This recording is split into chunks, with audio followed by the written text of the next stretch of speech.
नमस्कार दोस्तों, स्वागत है आप सभी का एक और नई वीडियो में। मैं हूं राजेश और आप देख रहे हैं डीआर के ट्रेडिंग यूट्यूब चैनल। तो आज हम बेसिकली बात करने वाले हैं चार्ट रीडिंग के ऊपर। तो ये वीडियो देखने के बाद आपके सभी डाउट्स क्लियर हो जाएंगे। चार्ट रीडिंग कैसे करना है, कैसे आपको ट्रेड प्लान करना है, कैसे मार्केट मूव करता है और कैसे आपको सपोर्ट रेजिस्टेंस फाइंड करना है, ये सभी डाउट्स आपके क्लियर हो जाएंगे। तो वीडियो पूरी देखना, बहुत मजा आएगा। और वीडियो पसंद आती है तो लाइक कर देना, शेयर कर देना अपने दोस्तों के साथ। वीडियो को शुरू करते हैं बिना टाइम गए, लेट्स बिगिन।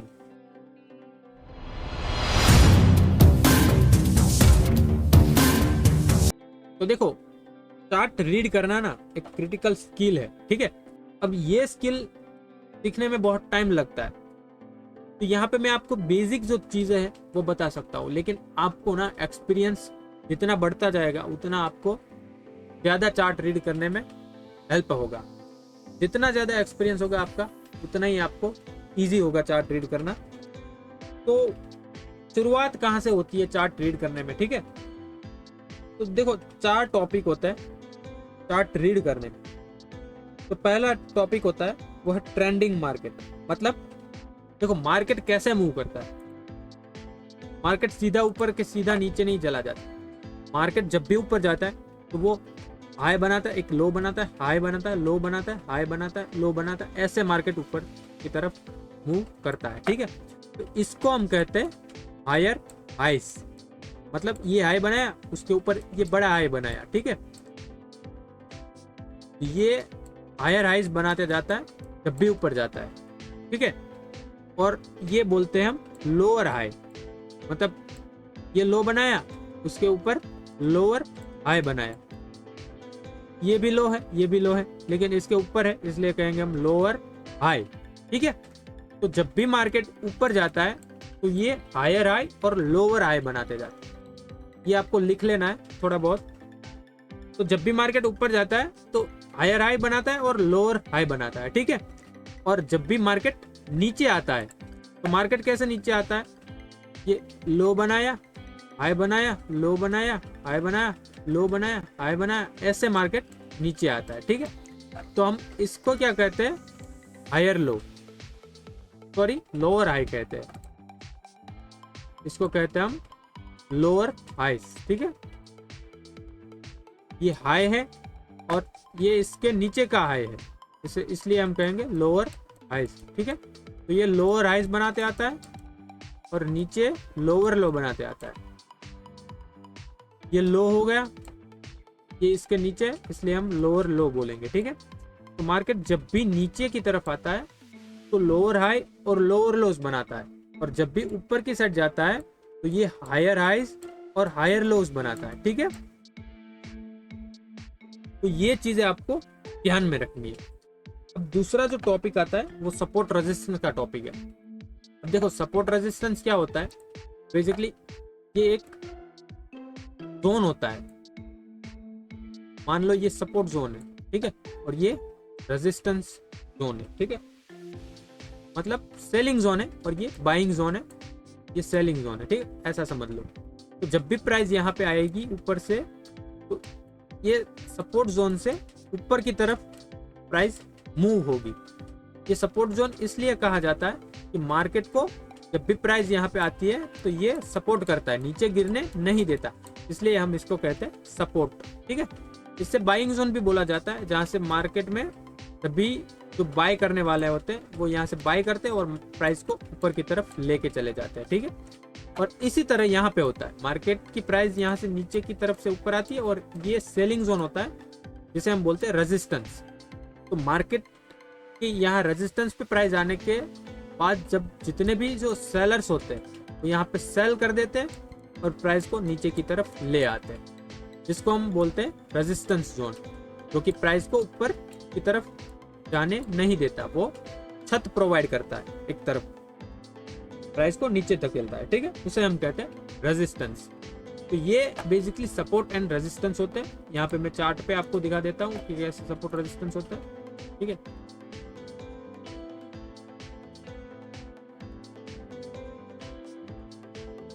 यहाँ पे ही देख लेते, चलो देखो, ये हो गया हमारा रेजिस्टेंस और ये हो गया हमारा सपोर्ट। ठीक है, तो प्राइस क्या हो रहा है, नीचे आती है, वापस यहाँ पे रेजिस्टेंस पे जाती है, वापस सपोर्ट पे आती है, रेजिस्टेंस पे जाती है, सपोर्ट पे आती है, ऐसे ही चलता रहता है। ठीक है, जब भी ये ब्रेकआउट हो जाता है, जब भी ये ब्रेकआउट हो जाता है, तो ये जब भी रेजिस्टेंस होता है तो ये सपोर्ट बन जाता है। ठीक है, मान लो ये रेजिस्टेंस था और ये सपोर्ट था, तो जब भी यहाँ से सपोर्ट टूट जाता है तो उसके बाद वो रेजिस्टेंस का काम करने लगता है। ठीक है, जब भी टूटता है तो वो रेजिस्टेंस बन जाएगा, और ऊपर टूटता है तो वो रेजिस्टेंस होगा, वो सपोर्ट बन जाएगा। उसके बाद प्राइस ब्रेक होने के बाद वापस वहां पे सपोर्ट लेगी और वापस से ऊपर की तरफ जाएगी। ठीक है, तो ये होता है बेसिकली सपोर्ट एंड रेजिस्टेंस। अब ट्रेंड लाइन के बारे में समझ लेते हैं। अब देखो यहाँ पे आपको ट्रेंड लाइन मिल जाएगी, आप यहाँ से ट्रेंड लाइन ड्रॉ कर सकते हैं। ठीक है, तो यहाँ पे ट्रेंड लाइन ले लेते हैं हम।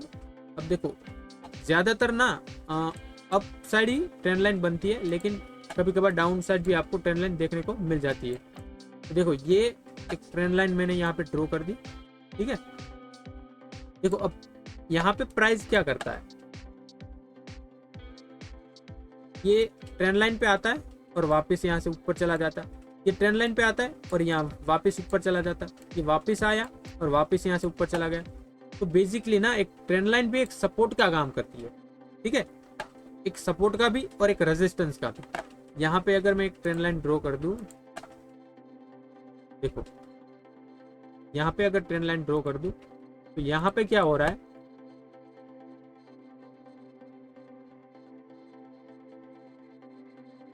देखो यहाँ पे क्या हो रहा है, ये ट्रेंड लाइन पे आते ही नीचे की तरफ आ जाता है, ट्रेंड लाइन पे आते ही नीचे की तरफ, ट्रेंड लाइन पे आते ही नीचे की तरफ। तो ये ट्रेंड लाइन भी एक बेसिकली सपोर्ट एंड रेजिस्टेंस का काम करती है। ठीक है, वो आप हर किसी चार्ट में यहाँ से ड्रॉ कर सकते हो। ठीक है, और सपोर्ट भी आपको ड्रॉ करना है अगर, तो यहाँ से आप हॉरिजॉन्टल लाइन ले सकते हो या फिर हॉरिजॉन्टल रे भी ले सकते हो। ठीक है, तो ये हो गया सपोर्ट एंड रेजिस्टेंस, और ट्रेंड लाइन भी हमने सीख ली। अब आता है रेंजिंग मार्केट। अब रेंजिंग मार्केट क्या होता है, देखो ये था हमारा रेजिस्टेंस और ये था हमारा सपोर्ट। ठीक है, अब मान लो कोई स्टॉक है या फिर कोई बैंक निफ्टी, मान लो ये बैंक निफ्टी का चार्ट है। ठीक है, बैंक निफ्टी हर रोज 500 से 700 पॉइंट ऊपर भी जाता है या फिर नीचे भी आता है। ठीक है, उस रेंज होती है उसकी, 500 से 700 पॉइंट ऊपर नीचे होता रहता है। ठीक है, मान लेते हैं। अब रेंजिंग मार्केट में क्या होता है पता है, ये 200-300 पॉइंट की ही रेंज बनाएगा और उसके अंदर ऊपर जाएगा, नीचे आएगा, ऊपर जाएगा, नीचे आएगा, कभी कभार ब्रेकआउट कर देगा और वापस ऊपर चला जाएगा। ऐसे ही घूमता रहता है पूरे दिन, वो ऐसे ही ऊपर नीचे ऊपर नीचे ऊपर नीचे घूमता ही रहता है। वो ब्रेकआउट करने के बावजूद भी वो ऊपर की साइड मूव नहीं करता और वहीं पे प्राइस घूमता रहता है। उसको कहते हैं हम कंसोलिडेशन या फिर रेंजिंग मार्केट। उस रेंज के अंदर ही घूमता रहता है। ठीक है, उसको कहते हैं हम रेंजिंग मार्केट। तो ये बेसिकली मार्केट के स्ट्रक्चर होते हैं, ये 4 चीजें होती है, उसको आपको समझना बेहद जरूरी होता है। ठीक है, ये चीजें आपको देखनी है, कहाँ पे ट्रेंड लाइन बन रही है, कहाँ पे सपोर्ट रेजिस्टेंस बन रहा है। अब मैं आपको सपोर्ट रेजिस्टेंस बना के दिखाता हूँ कि कैसे आपको ड्रॉ करना है चार्ट के अंदर। ठीक है, तो सबसे पहले देखो यहाँ पे क्या होता है, जब भी आप एनालिसिस कर रहे हो, जब भी आप चार्ट देख रहे हो, तो आपको बड़ी टाइम फ्रेम पे, सबसे पहले बड़ी टाइम फ्रेम पे शिफ्ट हो जाना है। ठीक है, यहाँ पे मैंने 30 मिनट ले लिया। जितनी बड़ी टाइम फ्रेम होगी उतनी क्लियरिटी आपको चार्ट पर देखने को मिलेगी। छोटी कैंडल जितनी होती है उतनी नॉइज आपको मिलती है। जब भी आप बड़ी कैंडल करोगे आपको दिखने लगेगा कहाँ पे मार्केट कहाँ से ऊपर गया है, कहाँ से नीचे आया, ये सब। ठीक है, तो यहाँ पे मैं पहले रिमूव कर, हाँ देखो अब यहाँ पे आपको क्या दिखता है। अगर मैं यहाँ पे ट्रेंड लाइन ड्रॉ करूँ तो यहाँ पे ऐसे ट्रेंड लाइन ड्रॉ कर सकते हैं। ठीक है, देखो यहाँ पे ट्रेंड लाइन ड्रॉ हो गई। हर बार ऐसा ही हो रहा है ना, देखो ट्रेंड लाइन को टच करके नीचे की तरफ आ जाता है। यहाँ पे भी आया, यहाँ पे भी आया और यहाँ पे भी क्लोजिंग दे दी है। कल यहाँ से शायद गैप डाउन भी हो सकता है यहाँ पे, और अपसाइड भी चला जा सकता है। ठीक है, ये हो गया बेसिकली हमारा एक रेजिस्टेंस। ठीक है, ये रेजिस्टेंस का काम करेगा। अगर ये ब्रेक होता है और उसके बाद यहाँ पे सपोर्ट लेता है और उस फिर ऊपर निकलता है तो हम इसके अंदर ऊपर का ट्रेड ले सकते हैं। ठीक है, तो ये एक हमारा रेजिस्टेंस का काम करेगा।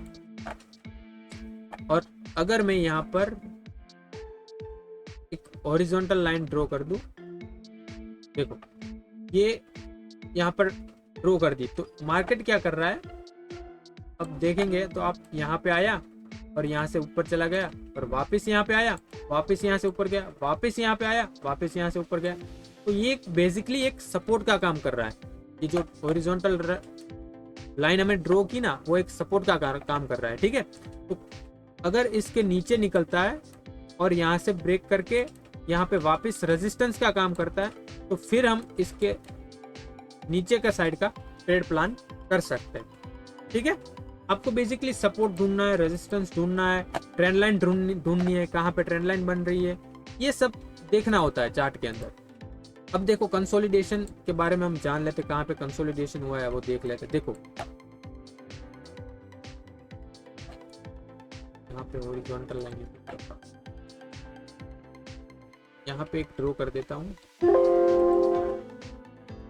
ठीक है, और एक लाइन यहाँ पे ड्रॉ कर देते हैं। तो देखो यहाँ पर अगर आप देखेंगे ये वाला जोन, ठीक है, तो इस जोन के बाहर मार्केट निकला ही नहीं। इतनी सारी 30 मिनट की कैंडल है, तो यहाँ पे मार्केट कंसोलिडेशन जोन में था। मार्केट ने ब्रेकआउट भी दे दिया, देख रहे हो यहाँ पे। ठीक है, फिर भी वो ऊपर नहीं गया और ऊपर नीचे यहाँ पे घूमता रहा।